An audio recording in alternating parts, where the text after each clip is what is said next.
Jammu Kashmir national conference का आज election का मंशूर हमारे सामने, इलेक्शन मैनिफेस्टो मेरे पास है। इलेक्शन मैनिफेस्टो में नेशनल कॉन्फ्रेंस वापस 1996 में पहुंच गई है और नेशनल कॉन्फ्रेंस ने वादा कर दिया है कि वो ग्रेटर ऑटोनॉमी, साल 2000 में जो रेजोल्यूशन पास हुआ था जिसे मरकज़ की एनडीए सरकार ने डस्टबिन के हवाले कर दिया था, उसी ग्रेटर ऑटोनॉमी रेजोल्यूशन को दोबारा से ज़िंदा करने की बात की है और ये वादा किया है कि ग्रेटर ऑटोनॉमी जो है वो जम्मू कश्मीर के लोगों को दी जाएगी। मेरे साथ इस वक्त नेशनल कॉन्फ्रेंस के दो नौजवान हैं, एक साजिद मलिक हैं, ये स्पोक्समैन हैं नेशनल कॉन्फ्रेंस में, और दूसरे हैं अरुण पाल सिंह जो वर्किंग प्रेसिडेंट है नेशनल कॉन्फ्रेंस स्टूडेंट्स यूनियन के। चूँकि दोनों नौजवान हैं तो ये जो 370 और 35 की बातें हैं ये भी इनसे होंगी, लेकिन पहले स्टूडेंट्स से जुड़े हुए जो मुद्दे हैं मैं उन पर बात करूँगा। साजिद, पहले आप मुझे ये बताएं कि आपका मैंने मैनिफेस्टो पढ़ा, लेकिन आपके मैनिफेस्टो में जो इस वक्त स्टूडेंट्स की मेजर डिमांड्स है, एक एज रिलैक्सेशन, बच्चे बहुत परेशान हैं। कल पता चला हुकूमत एज रिलैक्स नहीं करने वाली है। कांस्टेबल के जो फॉर्म भरने की लास्ट डेट है वो सितंबर में ख़त्म हो जाएगी। सरकार यहाँ पर अक्टूबर में बनेगी, मान लीजिए आपकी ही बनती है। बच्चे ये कह रहे हैं कि जनाब हम तो अब इसमें पार्टिसिपेट ही नहीं कर पाएंगे, हमारा फॉर्म ही नहीं जाएगा। फॉर्म इसलिए नहीं जाएगा क्योंकि डेट ख़त्म हो रही है। इसी तरीके से पीएसआई के एस्पिरेंट्स हैं, वो कह रहे हैं जनाब एज रिलैक्स करिए। आप 8-8 साल के बाद रिक्रूटमेंट करते हैं, एक रिक्रूटमेंट शुरू करते हैं 4 साल में मुकम्मल नहीं होती आपसे, मेहरबानी करें हमारे ऊपर, हमें क्या कहते हैं एज थोड़ी बढ़ा के 36 करें, 40 करें। इसी तरीके से Jammu Kashmir public service commission के एस्पिरेंट्स हैं, सिविल सर्विस के एस्पिरेंट्स हैं, उनकी मांग भी ये कि एज रिलैक्स करें, और मांग भी मैं ज़ाती तौर पर मानता हूँ बड़ी जस्टिफाइड है। आप एक नौजवान हैं खुद, इन मांगों को लेकर आपका क्या मानना है? और नेशनल कॉन्फ्रेंस अब चूँकि चुनावी मैदान में है और आप हुकूमत बनाने के लिए कोशिश करेंगे अपने दम पर, तो इन वादों को लेकर आपकी जमात का और आपका क्या मानना है? बहुत बहुत शुक्रिया जुनैद भाई। तो जैसे कि आपको पता है कि ये जो आज मैनिफेस्टो निकला है बहुत अच्छा निकला है। हमने ये उमर साहब ने ये काम दिया था अब्दुल रहीम राथर साहब को, तो एक बहुत ही जिसको बोलते हैं प्रैक्टिकल ये मैनिफेस्टो निकला है। जैसे कि हम जानते हैं, हमने इस मैनिफेस्टो में बहुत क्लियर लिखा है कि हम एक एक्ट लाएंगे, कानून लाएंगे जिसका नाम होगा यूथ एम्प्लॉयमेंट जनरेशन एक्ट, जिसको हम यूं ही हमारी सरकार बनेगी 3 महीने के अंदर अंदर इसको पास करेंगे और हम 180 दिनों में ही जितनी भी हमारे पास वैकेंसीज़ हैं, हमने ये वादा किया है कि 1 लाख वैकेंसीज़ को जो है हम वो फिल कर देंगे। रही बात सर, आपने कहा कि जो सितंबर में है वो कांस्टेबल का या सब इंस्पेक्टर का जो फॉर्म है वो क्या बोलते हैं इसकी डेट लास्ट डेट है। देखिए अब क्या है कि उस टाइम पे हम अपने कानून बना सकते हैं। इसको हम ये भी बात हुई है हमारी हाई कमांड के साथ, तो उन्होंने बोला है कि पहले ही हम कैबिनेट मीटिंग में ये डिसाइड करेंगे कि एज रिलैक्सेशन जो बहुत बड़ा फैक्टर है, क्योंकि आपने देखा होगा कि पिछले टाइम जब सब इंस्पेक्टर का एग्ज़ाम हुआ था तो पेपर लीक हो गया था, जिसकी वजह से कम बच्चों को 2 साल या 3 साल वेट करना पड़ा था। तो ये इसका तो कंपनसेशन मिलना चाहिए। तो हमारी सरकार जो है एज रिलैक्सेशन देगी, ये उन्होंने वादा किया है। और एज रिलैक्सेशन किसको देगी? कांस्टेबल को भी देगी, सब इंस्पेक्टर को भी देगी, प्लस जो सिविल सर्विसेज जो एग्ज़ाम होते हैं जैसे केएस का एग्ज़ाम, जो पहले 35 तक जनरल कैटेगरी का भर सकता था, इन्होंने वापस 32 कर दी।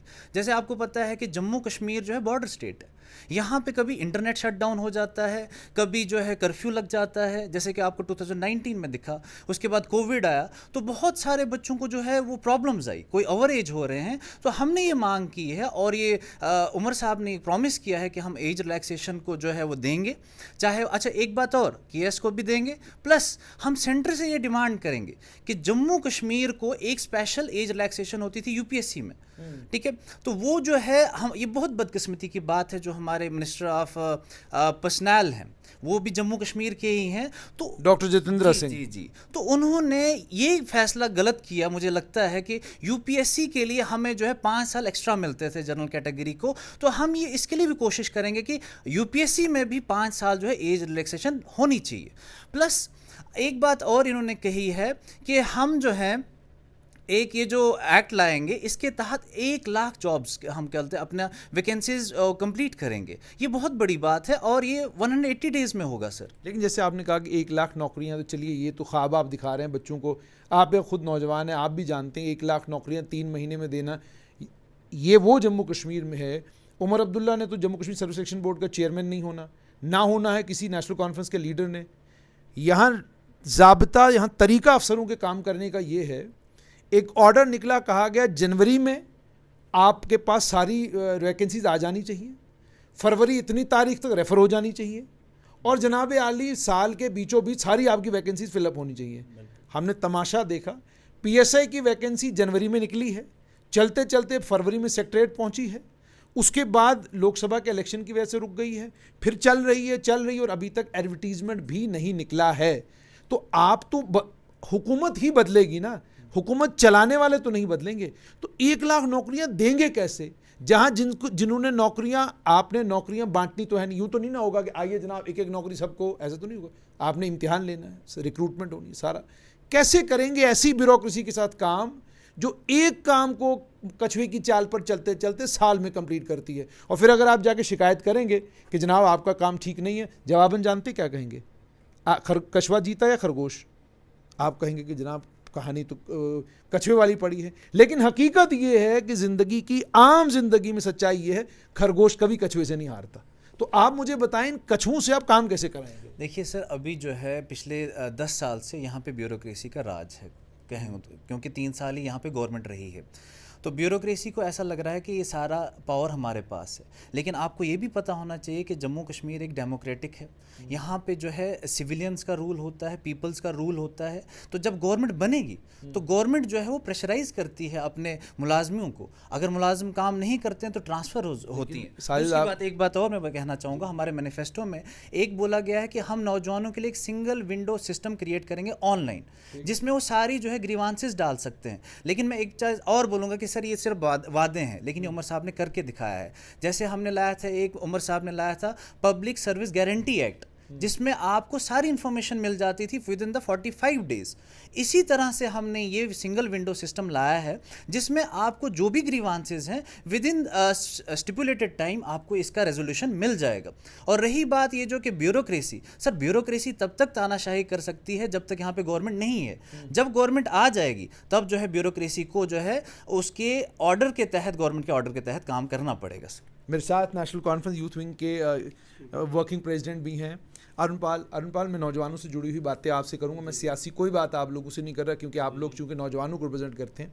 अरुण पाल, आप भी एक स्टूडेंट हैं, आप खुद देखते हैं कि सरकार किस पेस पर काम कर रही है। आपके की सरकार के पास कोई ब्यूरोक्रेट नहीं होगा सिवाय KS अफसरों के। IAS अफसर सारे गवर्नर साहब के पास, LG साहब के पास हैं, पुलिस वाले सारे LG साहब के पास हैं। अब मुझे बताइए, आप कैसे दबाव डालेंगे इन अफसरों के ऊपर जो आपके कंट्रोल में ही नहीं है कि यार खुदारा पीछे जो तुमने किया, अब मेहरबानी करो जल्दी रिक्रूटमेंट करो। सर जुनैद सर, आपका बहुत बहुत थैंक यू बुलाने। मैं आपको ये चीज़ बताऊं कि जब हमारी सरकार होगी, जैसे कि आपको पता इलेक्शन आ रहे हैं, तो हमारी सरकार बनेगी, तो उमर साहब का एक बहुत अच्छी आदत है जो हम हर बार देखते आए हैं, उनके काम करने का तरीका अलग है। पर वो तो आपके चीफ मिनिस्टर कैंडिडेट है ही नहीं, वो तो कह रहे हैं मैंने लड़ना ही नहीं। देखिए सर, जैसे आपने एक क्वेश्चन पूछा, नहीं पहले मुझे उमर साहब लड़ेंगे या नहीं? उमर साहब लड़ेंगे। पहले क्वेश्चन का आंसर मैं ये देता हूँ कि जैसे आपने बोला कि जो अफसर हैं हमारे वो सारे सेंटर के अंडर है, लेकिन आपको ये भी मानना पड़ेगा कि लोकसभा के फ्लोर पे ये कहा गया है कि statehood will be restored after the elections. तो अगर वो स्टेटहुड रिस्टोर नहीं करेंगे तो इसका मतलब है कि भैया झूठा कौन। और दूसरी बात, आप एक होम मिनिस्टर का स्टेटमेंट है सर कि statehood will be restored.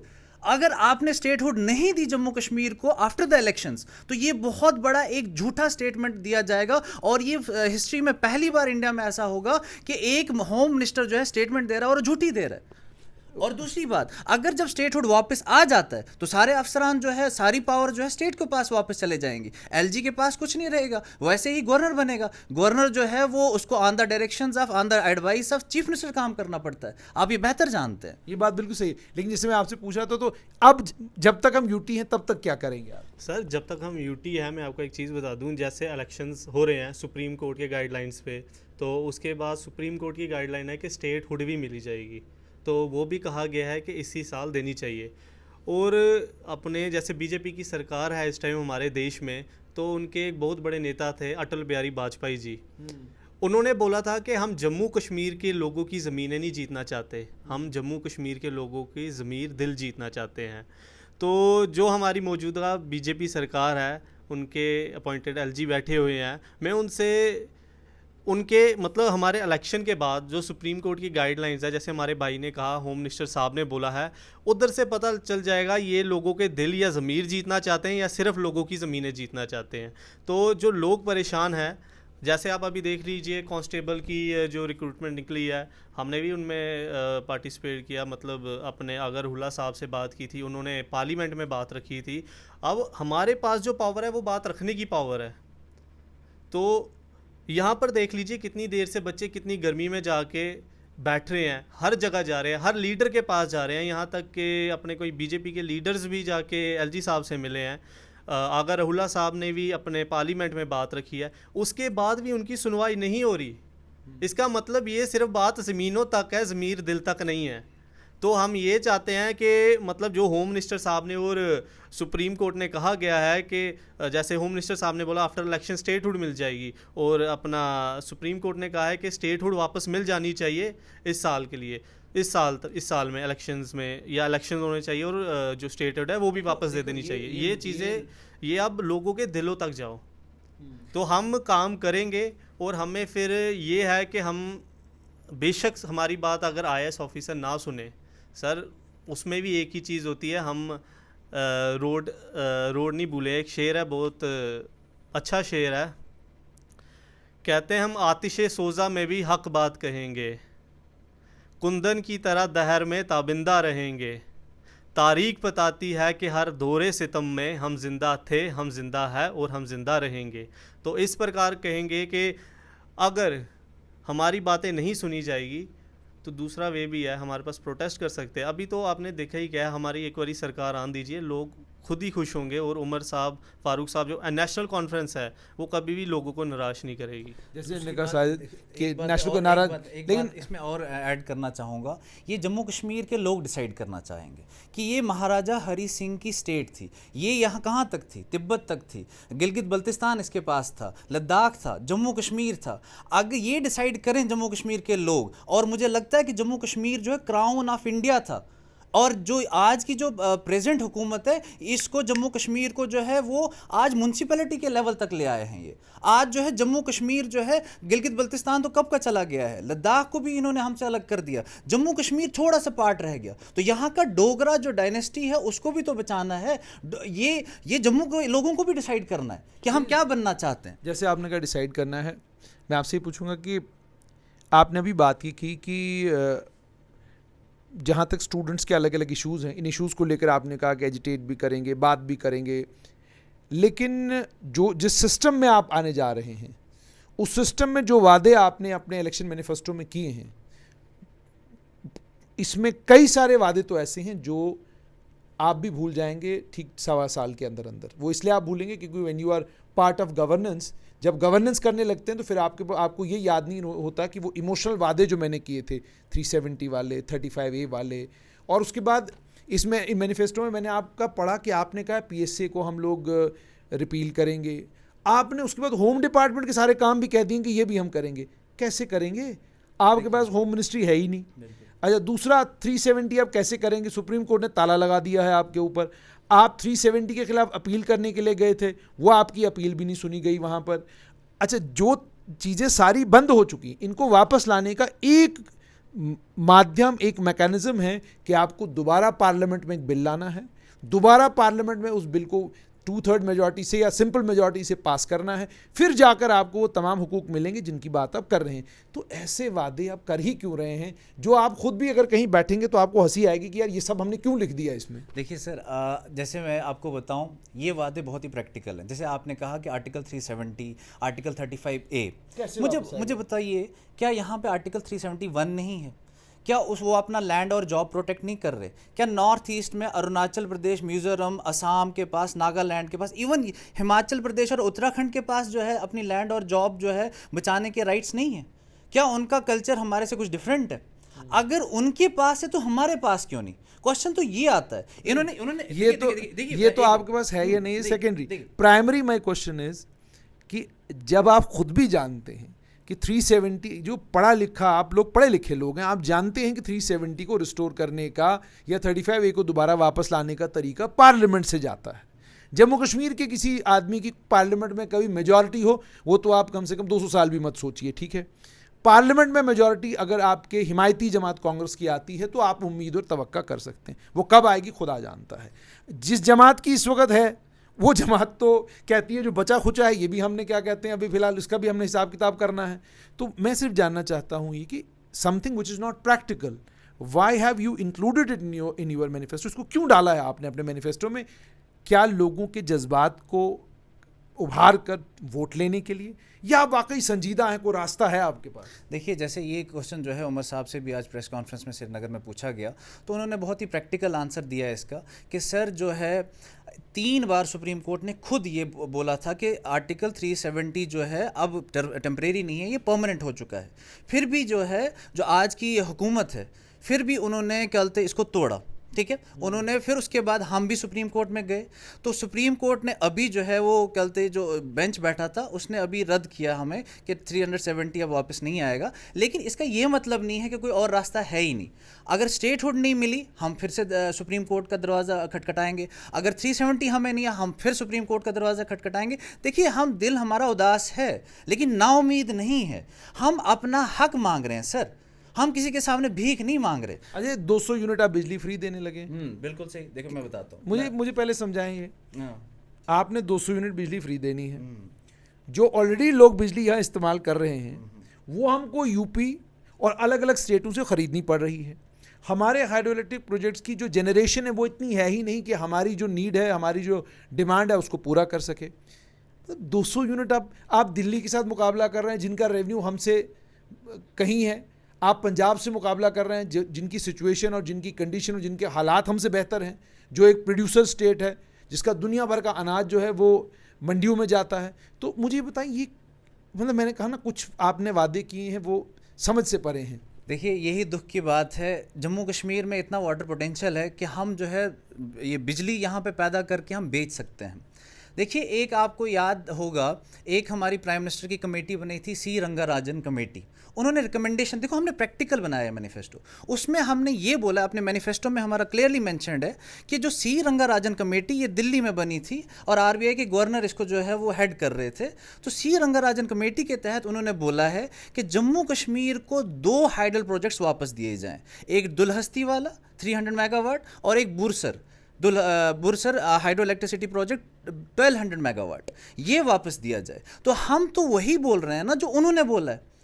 Practicality देख रहे हैं आप। तो हम आसमान की बातें नहीं कर रहे हैं, हम ज़मीन की बातें कर रहे हैं। हम ये भी बात कर रहे हैं कि हम सिर्फ 200 यूनिट फ्री नहीं देंगे, सिर्फ हम आपको वाटर फ्री दे देंगे। और यहाँ पे तो बातें आई थी कि हम वाटर पे भी हम बिल लगा रहे हैं। हम सर देते हैं वाटर का बिल, साल का देते हैं। और दुख की तो बात है कि मेरे घर पे पानी नहीं आता भटिंडी में, दुख की तो बात ये है। और जल जीवन मिशन क्या कहते हैं, आप बड़ी बातें करते हैं, वहाँ पानी नहीं है। दूसरी बात हमने ये भी कहा, ये दूसरी बात आपने ये इशू नहीं उठाया कि जो बीडीएस के लोग हैं, 10 साल से बीडीएस के लोगों को, डॉक्टर्स को कहीं पे भी क्या बोलते वो अपॉइंटमेंट या रिक्रूटमेंट नहीं हुई है। हमने कहा कि हम मोहल्ला क्लिनिक्स और विलेज क्लिनिक्स बनाएंगे और वहाँ पे जो है सबसे पहले बीडीएस को अपॉइंट करेंगे। क्या गलत कर रहे हैं? इन्होंने कहा बेटी बचाओ बेटी पढ़ाओ, सिर्फ कह रहे हैं, हमने बोला इम्प्लीमेंट किया। हम बोल रहे हैं मैनिफेस्टो में कि हम जो है जो इकोनॉमिकली वीकर सेक्शन वुमेन है, हम उनको जो है 5,000 रुपये पर मंथ वो देंगे, क्या बोलते एज ए फाइनेंशियल असिस्टेंस।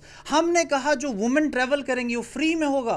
हमने कहा जो EWS की क्या बोलते हैं वुमेन है उनको 12 सिलेंडर देंगे सर, इन्होंने तो 1 सिलेंडर फ्री में दिया था, हम 12 दे रहे हैं, 12 फ्री दे रहे हैं। किनको? गरीबों को? EWS को। और गरीबों को क्या दे रहे हैं सर? प्रैक्टिकलिटी, गरीबों को क्या दे रहे हैं? हम ये बड़ी बड़ी बातें नहीं कर रहे हैं कि हम जो है वो एक मेरा गांव जैसे बनी है तो वो डंडी घुट्टू या वो मुछेडी या सुधरोता जहाँ पे रोड भी नहीं जाता वहाँ पे वो उठा रहे हैं सिलेंडर और पहुँचा रहे हैं, सिर्फ एक फ्री हो रहा है। हम वहाँ बोल रहे हैं नहीं, हम केरोसिन देंगे जो देते हैं, हम शुगर देंगे, इन्होंने केरोसिन बंद कर दिया, इन्होंने शुगर बंद कर दिया, हम शुगर भी देंगे, हम केरोसिन भी देंगे, हम इवन 10 किलो जो है अपना राइस बढ़ाएंगे, 10 किलो आटा बढ़ाएंगे। सर जम्मू कश्मीर में बहुत पोटेंशियल है। और सुनो, हॉर्टिकल्चर में देखो, जम्मू कश्मीर की बात करते हैं ना कि हम इसको डेवलप करेंगे, जम्मू कश्मीर के सेब के फार्मर्स को इन्होंने डेंट पहुंचाया। कैसे? इन्होंने इंपोर्ट ड्यूटी क्या खत्म कर दी। कहां से? आज सेब आ रहा है अफगानिस्तान से, टर्की से, USA से। इंपोर्ट ड्यूटी खत्म जब ट्रंप आया था, क्या उनको खुश करने के लिए? क्या जम्मू कश्मीर को इन्होंने नहीं बोला कि जो ये हमारे खुद प्राइम मिनिस्टर ने कहा कि जो है हम दिल से क्या कहते दुनिया खत्म करना चाहेंगे, ये ऐसे होंगी दिल की दुनिया। हमने कहा कि जो है हम सेंटर को ये अपील करेंगे, हम रिक्वेस्ट करेंगे सर ये इंपोर्ट ड्यूटी खत्म की जाए ताकि हमारा जो ड्यूटी खत्म नहीं की जाए, इंपोर्ट ड्यूटी इंपोज की जाए। हाँ, इंपोर्ट ड्यूटी जो है वो इंपोज की जाए ताकि क्या कहते हैं हमारा जो वो है हॉर्टिकल्चर का बंदा, सेब का, सैफरॉन का, वो जो है वो ग्रो कर पाए। लेकिन सारी ये तो सारी बातें आपकी ठीक है। अरुणपाल, मुझे बताना, जैसे मैं इनसे भी पूछा था, 200 मेगावाट बिजली आप फ्री देने लगे हैं, बहुत कुछ ये कह रहे हैं फ्री देने लगे हैं। इलेक्शन की कितनी देर तक आपको ये सारी बातें याद रहेंगी और कितनी देर के बाद आपको भूल जाएगा कि ये भी हमारे इलेक्शन मैनिफेस्टो का हिस्सा था? सर मैं आपको एक चीज़ बोल दूंगा कि जो भी वादे हमारे, कि ये ऐसी बात नहीं है कि हमने वन टाइम इलेक्शन लड़ना है। एनसी ने, एनसी जो सरकार है, वो जो पार्टी है, कब से चलती आई है और कब से सरकार बनाती रही है। तो मैं आपको एक चीज़ बता दूंगा, जो भी वादे हमारी पार्टी ने किए हैं वो आपको साथ में ही उसके जवाब मिल जाएंगे। जो 5 साल का टाइम है, उस 5 साल के टर्नओवर के बाद आप पूछिएगा कि कितने ही वादे नहीं पूरे हो पाए हैं। ठीक है, मतलब 5 साल के बाद। आखिर में आपसे ये जानना चाहूँगा, आपने अपनी हाइड्रो इलेक्ट्रिक प्रोजेक्ट्स की बात की, आपने हाइड्रो इलेक्ट्रिक प्रोजेक्ट को लेकर कहा कि हम मरकज़ से ये हाइड्रो इलेक्ट्रिक प्रोजेक्ट वापस मांगेंगे। साल था 2002, शख्स का नाम था डॉक्टर हसीब द्राबू, मुफ्ती मोहम्मद सैयद की हुकूमत थी, मुजफ्फर हुसैन बेग उनको इंट्रोड्यूस किया। उन्होंने पावर पॉइंट प्रेजेंटेशंस देना शुरू कर दी मुफ्ती साहब को, कहा जनाब कमाल का पोटेंशियल, और फिर हम 5 साल के अंदर अंदर जम्मू कश्मीर खुद कफ़ील हो जाएगा, हमें मरकज़ से पैसे लेने की ज़रूरत नहीं पड़ेगी, उल्टा हम मरकज़ को यहाँ से पैसे देंगे। ठीक है जी, द्राबू साहब की हुकूमत गई, उन्होंने भी यही फार्मूला बेचा कि जनाब हाइड्रो इलेक्ट्रिक प्रोजेक्ट वापस ले लो। फीजिबिलिटी रिपोर्ट मंगाई नहीं कि फीजिबिलिटी रिपोर्ट कि वेदर क्या एक हाइड्रो इलेक्ट्रिक प्रोजेक्ट फीजिबल है एक आज के वक्त में जब लोग न्यूक्लियर पर शिफ्ट हो रहे हैं। उसके बाद आए उमर अब्दुल्ला साहब की सर, हुकूमत बनने से पहले यही मैनिफेस्टो में कहानी थी, हम आएंगे तो ये हाइड्रो इलेक्ट्रिक प्रोजेक्ट हम वापस लाएंगे। 6 साल आप इक़्तिदार में रहे, कोई हाइड्रो इलेक्ट्रिक प्रोजेक्ट मरकज़ से वापस नहीं आया। और होता क्या था, पावर मिनिस्ट्री के साथ बातचीत होती थी, वो कहते थे कि ये जो आपका प्रोजेक्ट है आप वापस ले सकते हैं, जो इसकी कीमत है वो भी हमको दीजिए, 20 साल चलाने का जो हमको मुनाफा होना था वो भी हमको दीजिए, ये सारा पैसा जब बनेगा हमको दीजिए। तो उसके बाद आपकी हुकूमत जाती थी पावर मिनिस्ट्री के पास, जनाब पैसे तो है नहीं हमारे पास। फिर ये बात होती थी कि मरकज़ दे हमको पैसे, वो पैसे हम देंगे NHPC को, यानी मरकज़ के पैसे मरकज़ को देकर हम प्रोजेक्ट ले लेंगे। ये आपकी सूरत है। तो आप मांग रहे हैं हाइड्रो प्रोजेक्ट वापस। पहले तो कांग्रेस वाले थे, वो तो सोचते भी थे, आपसे बातचीत भी करते थे। अब आपको लगता है कि जब आप 6 साल पहले नहीं ले सके, जब आप 96 से लेकर 2000 तक 6 साल तक आप 2/3 मेजॉरिटी लेकर जम्मू कश्मीर में सरकार चला रहे थे, तब नहीं ले सके, तब ग्रेटर ऑटोनॉमी आप नहीं ला सके, अब क्यों 2024 में जब आप सब कुछ जा चुका है, हम यूनियन टेरिटरी बन चुके हैं, तो अब ये ख्वाबे गफलत क्यों? इसकी जगह आपको नहीं, प्रैक्टिकल कुछ वादे करिए, नालियाँ बनाएंगे, सड़कें बनाएंगे, आपको पानी लगवाएंगे, आपके बिजली का बल्ब लगवाएंगे, घर में आके बल्ब लगाएंगे, ये वादे करिए ना जो आप कर सकते हैं। आप वो वादे कर रहे हैं जो ताकत ही आपके पास नहीं। आखिर में देखो सर, कहते हैं आपके इसमें मैनिफेस्टो में बहुत सारी चीज़ें हैं। मैं इसका आंसर देने से पहले एक चीज़ और बोलना चाहूँगा कि हमने अपने मैनिफेस्टो में एक और चीज़ बोली है जो बहुत बड़ी है, क्योंकि अगर आपने जैसे केरला जो है सबसे एडवांस स्टेट मानी जाती है, तो हमने अपने यहाँ जम्मू कश्मीर के जो मैनिफेस्टो में ये कहा है कि यूजी लेवल तक, कॉलेज लेवल तक हम अपने मेल स्टूडेंट को फ्री में एजुकेशन देंगे, और दूसरा जो पीजी लेवल तक, पोस्ट ग्रेजुएशन लेवल तक हम वुमेन को जो है वो फ्री में एजुकेशन देंगे। प्लस हम जैसे आपने आयुष्मान भारत का चला है, लेकिन उसमें बहुत सारी डिजीज़ जो हैं वो कवर नहीं होती हैं, तो हम क्या कर रहे हैं, एक ट्रस्ट बना रहे हैं, मेडिकल ट्रस्ट, जिसमें 5 लाख रुपए का हम इंश्योरेंस देंगे पर एनम पर पर्सन। किसके लिए? जैसे बड़ी बड़ी बीमारियां होती हैं, कैंसर की, हार्ट ट्रांसप्लांट की और किडनी ट्रांसप्लांट की। प्लस हमने एक चीज़ और बोली है कि हम जो है सभी हॉस्पिटल्स में, ठीक है, सभी हॉस्पिटल में डायलिसिस सेंटर चलाएंगे और अल्ट्रासाउंड डॉक्टर लाएंगे। देखिए ये सब चीज़ें प्रैक्टिकल आप मान रहे हैं, और एक चीज आप ये भी नहीं मैं नहीं मान रहा, नहीं, मैं बिल्कुल नहीं मान रहा। आपने कहा हर अस्पताल में डॉक्टर लाएंगे, आपके पास गवर्नमेंट मेडिकल कॉलेज में डॉक्टर नहीं है, आपके पीएचसीयू में डॉक्टर नहीं है, आपकी सीएचसीयू में डॉक्टर नहीं है। तो ये 10 साल ये हमारे से तो नहीं ना होना चाहिए क्वेश्चन, ये हमारे से क्वेश्चन नहीं, मैं आप क्वेश्चन नहीं कर रहा, मैं कह रहा हूँ कि whatever you are saying deems impracticable, क्योंकि हमारे पास जो इस वक्त रिसोर्स पूल, हमारे पास बीडीएस डॉक्टर्स नहीं है क्या? हमारे पास एमबीबीएस डॉक्टर्स नहीं है? नहीं हमारे पास सर, इतने कॉलेज 1000 मेडिकल ऑफिसर लगाने थे, 700 कुछ आए, 200 पोस्टें, 300 पोस्टें खाली रही। जुनैद साहब मुझे एक चीज बताइए, आप इतना जो है नाउम्मीद क्यों हो रहे हैं? नहीं, मैं नाउम्मीद नहीं हूँ, मैं तो आपको सच्चाई बता रहा हूँ। आप ये बोल रहे हो कि सर आपसे उस दिन नहीं हुआ तो आज क्यों नहीं, तो हम क्या कोशिश करना छोड़ देंगे? हम तो कोशिश नहीं छोड़ेंगे। और दूसरा, ये हमारा हक है सर, और दूसरा क्या हम इंडिया का पार्ट नहीं है क्या? वो हमें हेल्प नहीं करेंगे क्या? ये हमारा हक है ना सर, जम्मू कश्मीर के पानी है ना ये, तो अगर जम्मू कश्मीर का पानी है तो अगर दिल्ली एनएचपीसी बना रही है तो क्या उनको वापस नहीं देना चाहिए हमें? क्या ये हमारे लोगों का हक है ना?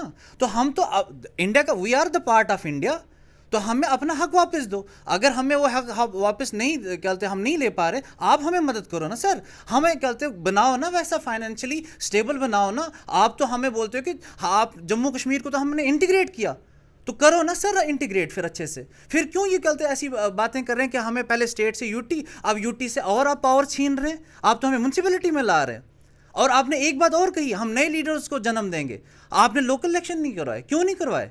क्वेश्चन तो ये है ना सर, बाकी बड़े बड़े क्वेश्चंस नहीं कर रहे हैं हम तो यही बोल रहे हैं ना कि जो प्रैक्टिकल है हम वो चीज़ें मांग रहे हैं, जो इंडिया में ऑलरेडी है हम वो चीज़ें मांग रहे हैं, जो जम्मू कश्मीर के हक हैं हम वो मांग रहे हैं।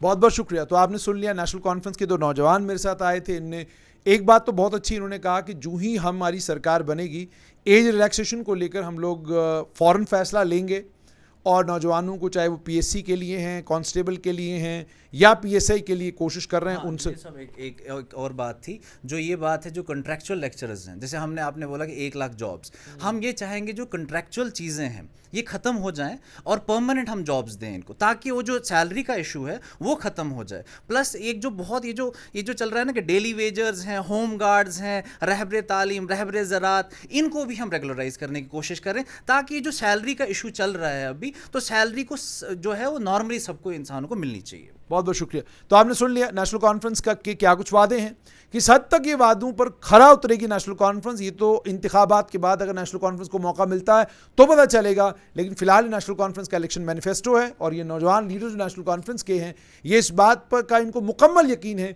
कि जब इनकी पार्टी हुकूमत में आएगी तो वो नौजवानों को निराश नहीं करेगी।